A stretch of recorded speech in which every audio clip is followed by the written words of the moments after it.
Deus enviou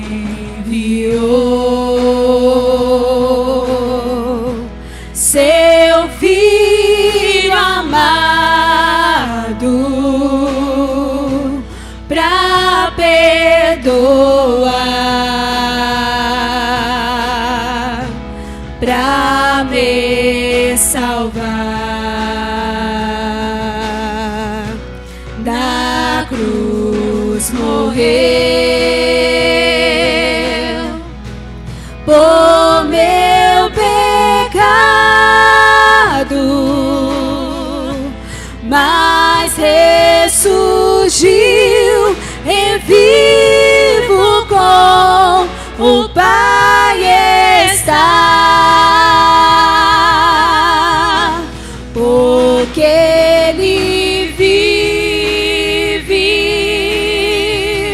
Posso crer no amanhã, porque Ele vive. Temor não há, mas eu bem sei que a minha vida está nas mãos do meu Jesus, que vivo está. E quando enfim chegar a hora em que a morte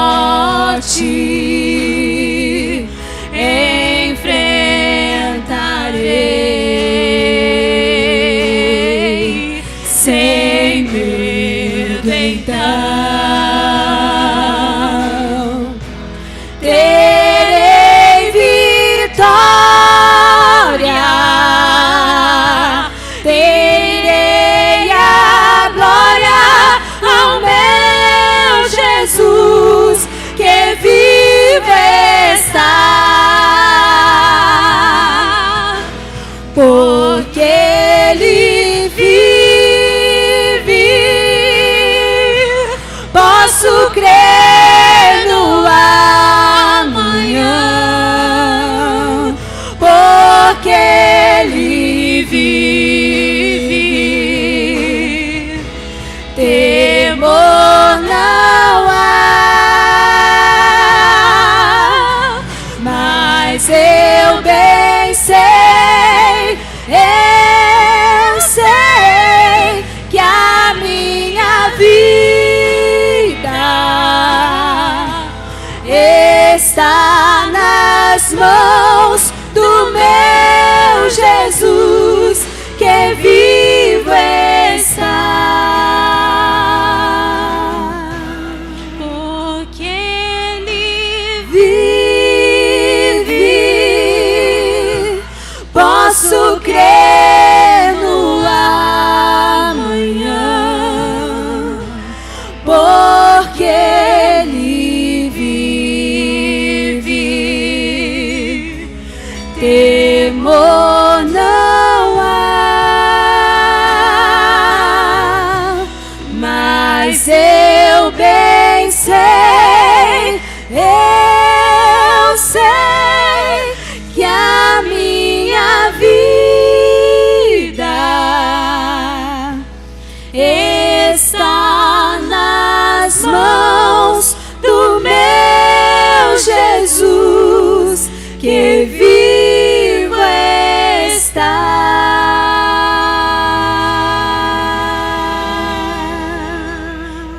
Aleluia, glória a Deus. A vida de quem aqui está na mão dele?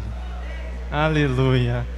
Vamos ler dois textos, Romanos capítulo de número 8, versículo 14, e depois 1 Coríntios capítulo de número 2, versículo 14. Romanos capítulo de número 8, versículo 14, diz assim: Pois todos os que são guiados pelo Espírito de Deus são filhos de Deus. 1 Coríntios capítulo de número 2, versículo de número 14. 2:14. Ora, o homem natural não aceita as coisas do Espírito de Deus, porque lhes são loucura, e não pode entendê-las, porque elas se discernem espiritualmente. Porém, o homem espiritual julga todas as coisas, mas ele mesmo não é julgado por ninguém. Pois quem conheceu a mente do Senhor que o possa instruir? Nós, porém, temos a mente de Cristo. Capítulo 3. Eu, porém, irmãos, não vos pude falar como a espirituais, e sim como a carnais, como a crianças em Cristo. Leite vos dei a beber, não vos dei alimento sólido, porque ainda não podíeis suportá-lo, nem ainda agora podeis, porque ainda sois carnais. Porquanto, havendo entre vós ciúme e contendas, não é assim que sois carnais e andais segundo o homem? Fecha os teus olhos. Senhor, nós estamos diante da Tua palavra que é fiel, é poderosa e é verdadeira. E a nossa oração é que nesse momento a Tua palavra toque os nossos corações de maneira poderosa e transformadora. Nós queremos ser tocados pelo Senhor, que possamos sair daqui fortalecidos na fé e na esperança. Essa é a nossa oração em nome de Jesus. Amém. Pode tomar o seu assento. Irmãos, para nós que somos pentecostais, a questão do ser guiado pelo Espírito Santo é uma preocupação constante e sempre está presente nas nossas pregações, nas nossas reflexões, nas nossas orações. O texto de Paulo nos diz que todo aquele que é guiado pelo Espírito é filho de Deus. Só que eu gostaria de conversar com os irmãos nessa noite a respeito da seguinte questão: o que é ser guiado pelo Espírito de Deus?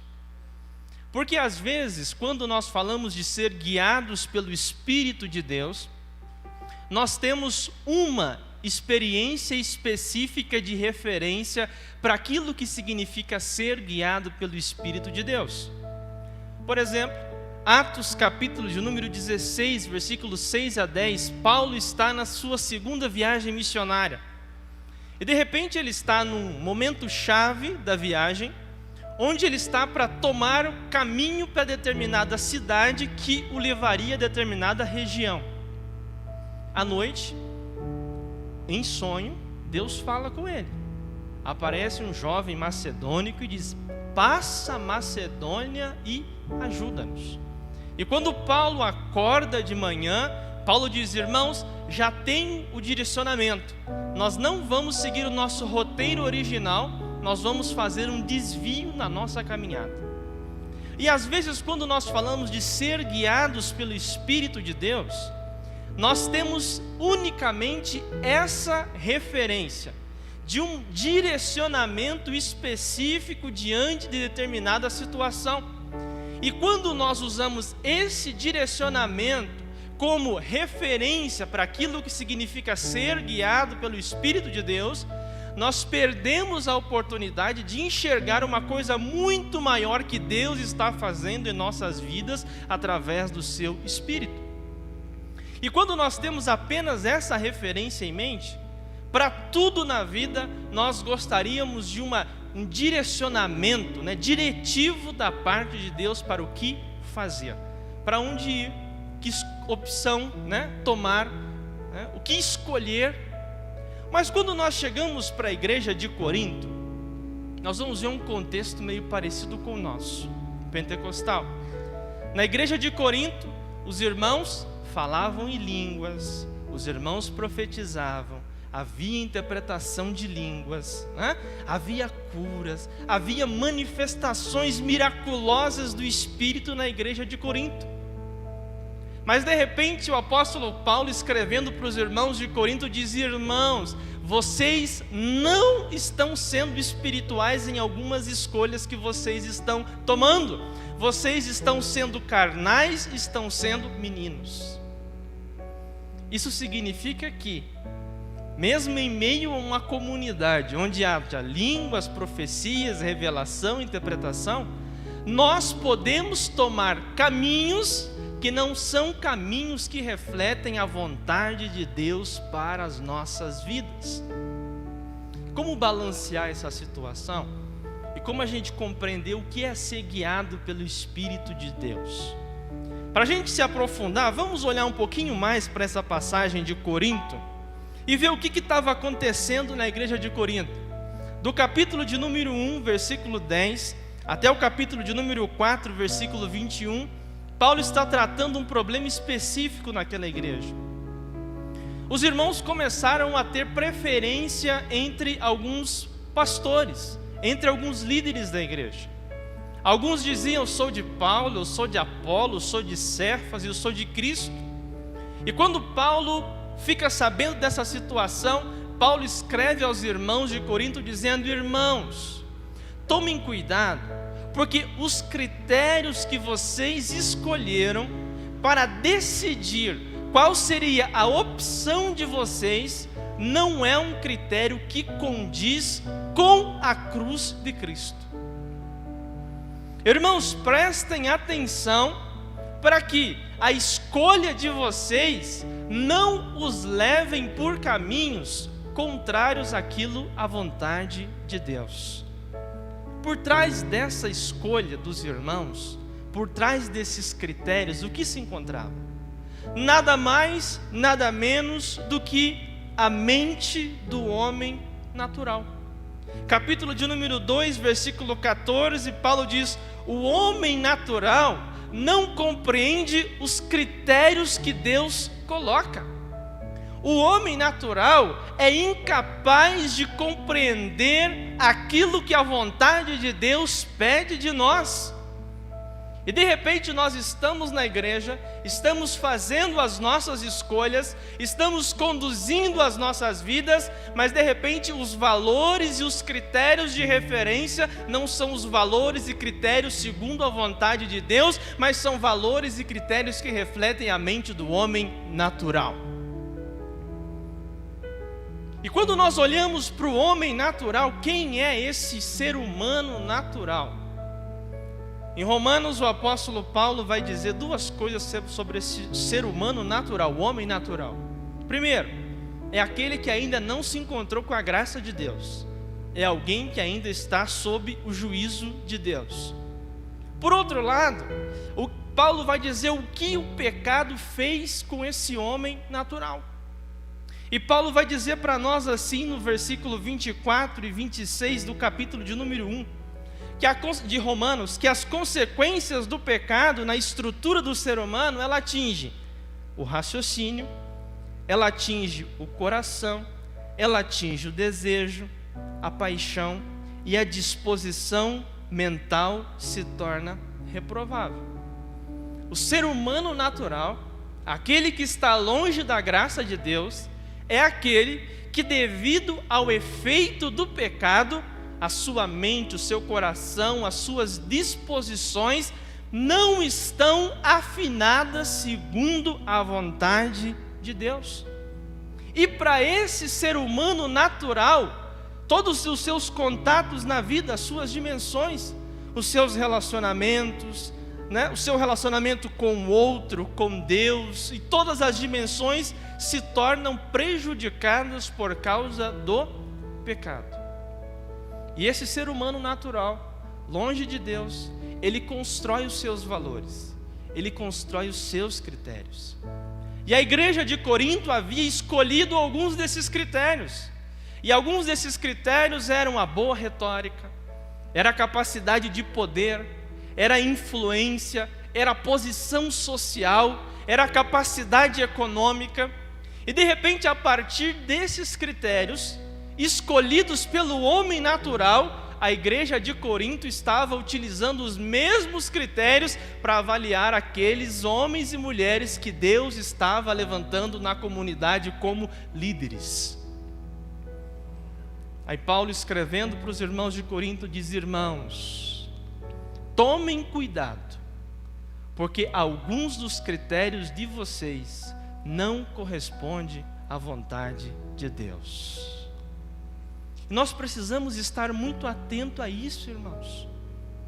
Porque de repente a gente é levado muito pelo sentimento. Eu senti, eu acho, e de repente pelo nosso eu sentir, nós vamos tomando decisões e fazendo escolhas que nos vão conduzindo para longe da vontade de Deus. E até uma profecia diretiva, a Bíblia diz que a gente tem que aprender a avaliar. Certa feita, enquanto pastor, dirigente de uma congregação, eu tomei uma decisão administrativa e um rapaz não gostou da minha decisão administrativa. E ele, de vez em quando, dava, Deus usava ele em profecia. Só que naquela situação, ele usou Deus. Aí de repente ele falou em línguas e disse alguma coisa para mim, só que eu sabia que não era Deus falando através da boca dele, era ele expressando a sua vontade como se fosse a vontade de Deus. E de repente, no meio da igreja, nós podemos ter esse tipo de experiência. Acontece uma coisa, uma situação na vida, a gente fala assim: não, eu senti, eu tenho convicção, eu sei. Mas de repente, por trás desse eu senti, eu tenho convicção, eu sei, nada mais se encontra do que os critérios carnais do homem natural. Então, ser guiado pelo Espírito de Deus não significa ouvir a voz do Senhor de forma diretiva em todas as nossas decisões. E não significa também que numa igreja onde se manifeste todos os dons, nós sempre faremos aquilo que é segundo a vontade de Deus. Tem uma situação que me chama muito a atenção. No início do século XX, quando começou o movimento pentecostal, um dos pastores que ministrava seminários a respeito do Espírito Santo, Charles Parham, foi dar um seminário numa determinada cidade, e um dos que desejariam participar do seminário era negro, o irmão Seymour, o pastor Seymour. O pastor Seymour assistiu a palestra, mas sabe onde ele assistiu a palestra? Do lado de fora, porque por causa do racismo americano, não deixaram que o negro participasse da palestra sobre o Espírito Santo junto com os demais brancos. Então, meus irmãos, o fato de termos experiência com o Espírito Santo não nos isenta de tomarmos decisões reprováveis à luz da palavra de Deus. Por isso nós devemos sempre estar vigilantes. Precisamos sempre estar atentos para discernirmos qual é a vontade de Deus. Mas aí, vamos continuar. O que é que Deus faz com esse ser humano natural? Duas coisas.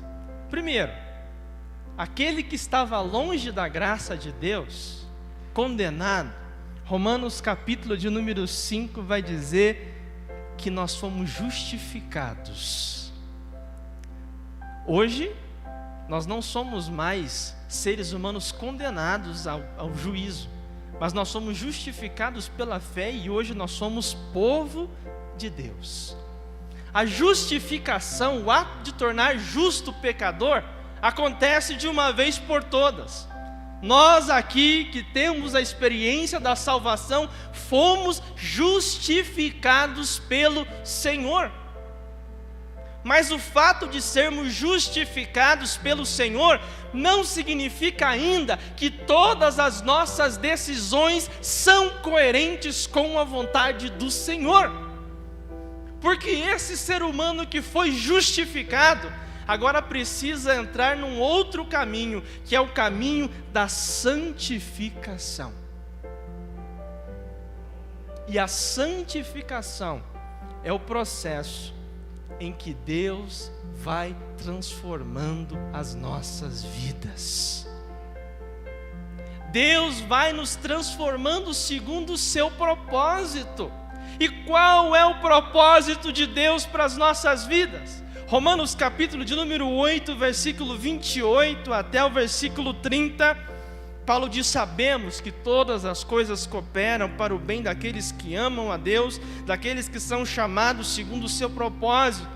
Porquanto aos que de antemão conheceu, também os predestinou para serem conformes à imagem de seu Filho, a fim de que ele seja o primogênito entre muitos irmãos. Sabe o que é santificação? Santificação não é Deus deixar ninguém chato. Santificação não é Deus deixar ninguém carrancudo. Santificação não é deixar ninguém insuportável. Mas santificação é Deus nos transformando segundo a imagem de Jesus. Isso é santificação. E santificação é um processo que, enquanto nós estamos aqui, nós estamos passando por esse processo. A santificação não nos deixa infalíveis. A santificação não nos torna inerrantes, mas a santificação nos transforma em meio às nossas experiências de erros e acertos. É Deus trabalhando em nós. E no processo de santificação, o Espírito Santo tem uma atuação fantástica. Hoje de manhã eu estava pregando sobre ser fortalecido, falei bastante sobre ser fortalecido pelo Espírito, mas nessa passagem também o Espírito Santo faz coisas maravilhosas na nossa vida nesse processo de santificação. Em Romanos capítulo de número 8, Paulo vai dizer algumas coisas que o Espírito faz em nós. Romanos capítulo 8, versículo 9. Paulo diz que o Espírito Santo habita nas nossas vidas. Paulo diz: irmãos, vocês não estão na carne, mas vocês estão no Espírito, porque o Espírito de Deus habita em vocês. Somos falhos, podemos errar, mas o Espírito Santo está trabalhando em nós. Romanos capítulo 8, versículo 16, Paulo diz que o Espírito Santo testifica com o nosso espírito que somos filhos de Deus. Em meio à nossa caminhada, em meio à nossa vivência, em meio à nossa vida, o Espírito Santo está testificando: você é filho, você é filha, você é filho, você é filha. O amor de Deus está derramado sobre a sua vida, através do Espírito, através do sangue de Jesus. Ele te comprou, você é dele, você pertence a Ele. No caminho da nossa vida, o Espírito Santo vai testificando: você é nova criatura, Deus está trabalhando em você, eu estou dentro de você, eu estou trabalhando, eu estou cuidando, eu estou zelando. O Espírito Santo testifica dentro das nossas vidas.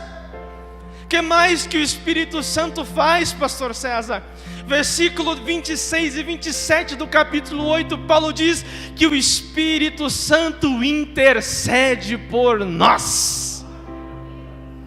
Quando nós não sabemos o que pedir, Paulo diz que o Espírito Santo conhece a vontade de Deus, e segundo a vontade, o propósito de Deus, Ele intercede por nós.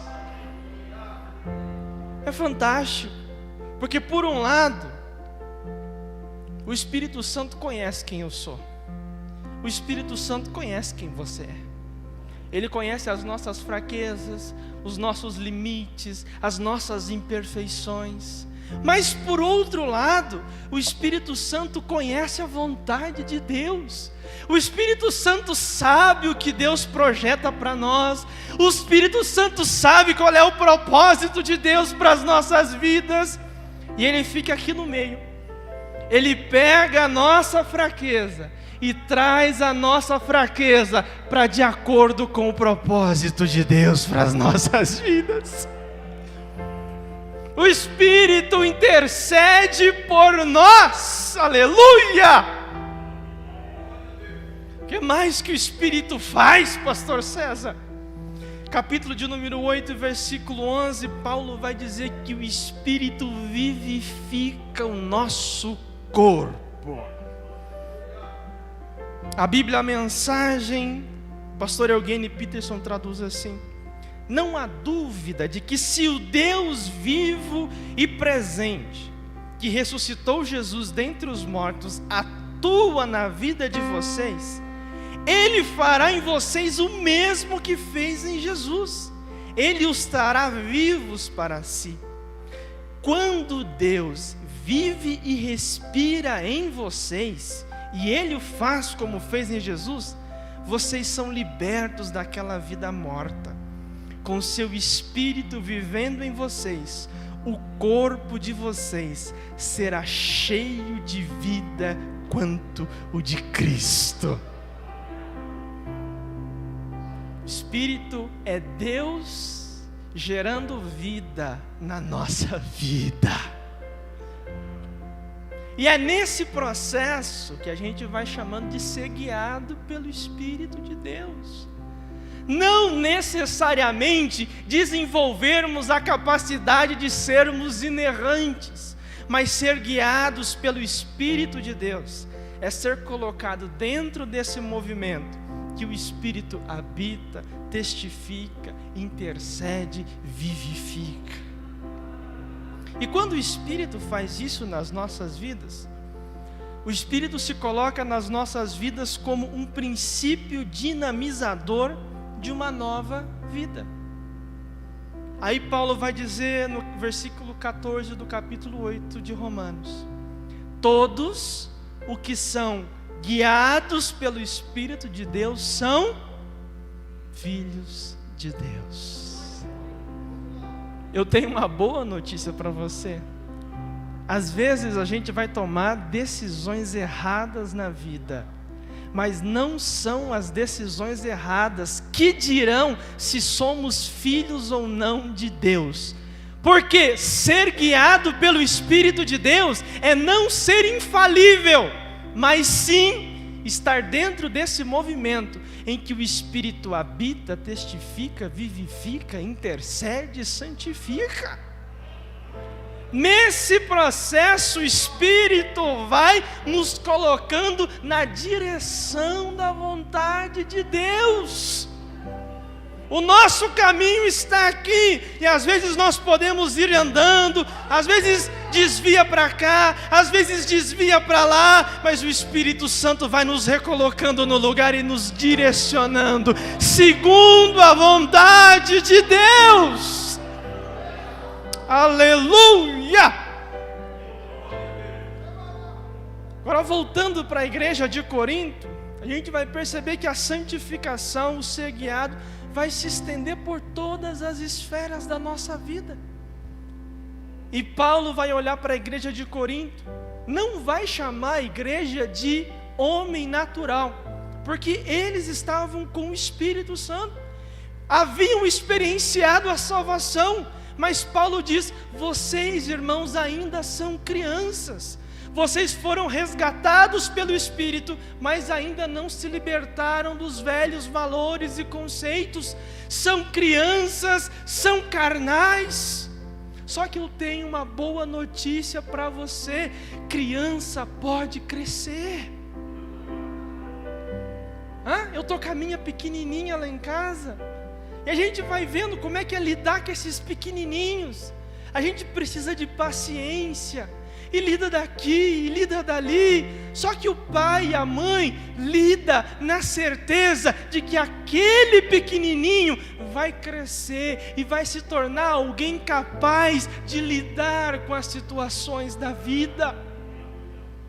Às vezes nós podemos estar na casa de Deus, falar em línguas, profetizar, né? Quando é aquela mensagem poderosa, a gente faz até assim. Mas de repente somos meninos, não sabemos lidar com as nossas emoções, não sabemos lidar com as adversidades. Não tem problema nenhum, irmão, e é uma bênção nós, expressarmos a nossa alegria na casa do Senhor, mas não nos esquecermos que essas manifestações não são sinônimo de maturidade, porque o que Deus vai gerar em nós, através da santificação, é maturidade. E nesse processo, nós vamos aprendendo a julgar e analisar a nossa vida e as nossas escolhas segundo a vontade de Deus. Às vezes, Deus pode falar de forma diretiva. Levanta o profeta, põe o dedo na tua cara e fala: corrija, filho, corrija isso aí que está errado. Mas na grande maioria das vezes, eu não sei como é com vocês, mas comigo é assim. Na grande maioria das vezes, Deus não manda ninguém para lá em casa para falar tudo que eu tenho que fazer. Quando aparece a situação, eu paro, penso, analiso a situação a partir da vontade de Deus, da palavra de Deus, oro. Senhor, me dê sabedoria para tomar essa decisão. Como é que eu vou agir? Como é que eu vou me colocar? E às vezes a paz vem no coração e a gente toma a decisão. Só que às vezes tem paz, toma a decisão, dá errado. Mas, mesmo que dá errado, a gente para de novo, pensa, reflete, e Deus vai nos ajudando a interpretarmos, a compreendermos a situação segundo a sua vontade. Ser guiado pelo Espírito de Deus não é se tornar infalível, não é ser inerrante, mas é estar inserido dentro de um processo em que o Espírito está trabalhando nas nossas vidas. E quando a gente entende isso, nós vamos perceber que Deus não está nos guiando somente nos momentos em que a vontade diretiva dele nos é dita, mas em todo momento o Espírito Santo está guiando as nossas vidas. Amém? Vamos ficar em pé nesse momento? Senhor, nós te louvamos pela tua palavra, Senhor. Tua palavra diz que o Senhor é aquele que nos guia. O Senhor é aquele que direciona os nossos caminhos, os nossos passos. Ó Deus, às vezes nós erramos, tropeçamos nesse caminho. Mas nesta noite, que nós possamos descansar na certeza que mesmo que possamos errar, porque somos crianças e carnais, o Teu Espírito está trabalhando em nós para nos fazer crescer. É magnífico. Para nos tornar homens e mulheres maduros, para que possamos julgar a vida segundo a Tua vontade, para que possamos direcionar os nossos caminhos segundo o Teu querer, a fim de que o Senhor seja glorificado em nós. Nós estamos aqui, Senhor, nessa noite, reconhecemos as nossas limitações, as nossas falhas, as nossas faltas, mas nós sabemos que o Espírito de Deus que nos conhece e leva as nossas faltas até a Tua presença, e que através do Teu Espírito a Tua vontade é gerada em nós. Gera a Tua vontade em nós, trabalha em nós, molda o nosso caráter e a nossa vida, e que em cada momento o Teu nome seja glorificado em nós.